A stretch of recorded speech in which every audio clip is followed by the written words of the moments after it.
నా mental state బాగానే ఉంది and I'm so busy with media obviously I'm so good. Theatres అన్నీ బాగానే దొరికాయి. ఓకే అండి దొరికే మరి ఇబ్బంది పడ్డారా ఆ ప్రాసెస్లో ఏమన్నా? చాలా ఇబ్బంది పడ్డాను. డే 1 కొబ్బరికాయ కొట్టినప్పటి నుంచి ఇప్పటి వరకు అండ్ ఈ ఫిలిం నాటక ఎక్కించే వరకు ఇబ్బంది పడతామేమో తెలియదు. మరి ఇంకా పాపం ఆయన క్వశ్చన్కి ఆన్సర్ ఇవ్వాలా? అదే అడుగుతుంది ఆయన వైసీపీ అన్నాడు.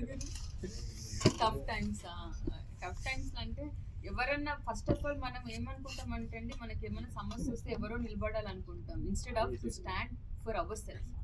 I stood for our self అండి. నా కోసం నేను నిలబడ్డాను, ఎవరు నిలబడే అవసరం లేదు. Family always supports. ఎప్పుడైతే మన మీద మనకు నమ్మకం అండ్ మన గురించి మన ఫ్రెండ్స్కి మన ఫ్యామిలీ మెంబర్స్ తెలుస్తుందో మనం అంత ఎక్కువ ఆలోచించే అవసరం ఉండదు. మొన్న ఏదో ఎమోషనల్ వీడియో చూసానండి మీది.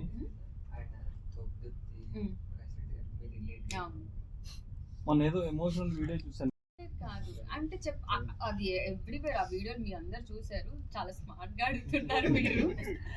సో అంటే ఎక్కడ కూడా ఎవరైనా కూడా అది వైసీపీ అయినా టీడీపీ అయినా పవన్ కళ్యాణ్ గారైనా ఎవరి ఫ్యామిలీస్ ని లాగొద్దండి, ఎవరు ఆడపిల్లని లాగొద్దు. పాలిటిక్స్ మీ వరకే, అది ఇంటి బయట వరకే ఉండాలి. ఇంట్లోకి వచ్చి ఇంట్లో ఉన్న ఆడపిల్లల మీదకి వచ్చి దట్ ఈస్ నాట్ కరెక్ట్. కానీ పొలిటికల్ గా ఎంటర్ అయితేనే ఇవన్నీ వస్తున్నట్టుంది.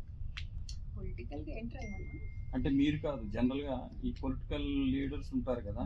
ఇప్పుడు పవన్ కళ్యాణ్ పొలిటికల్ లోకి వచ్చారు కాబట్టి ఆయన మామూలు వ్యక్తిని ఎవరు అనట్లేదు. ఒక ఫ్రెండ్ ఎవరో ఒకరు పొలిటికల్ గా ఉంటారండి. మనం పొలిటికల్ గా ఉన్నారు కదా అని మనం మాట్లాడుకుంటలేము. They are friends for me. మీరు అందరూ press and you are supporting me.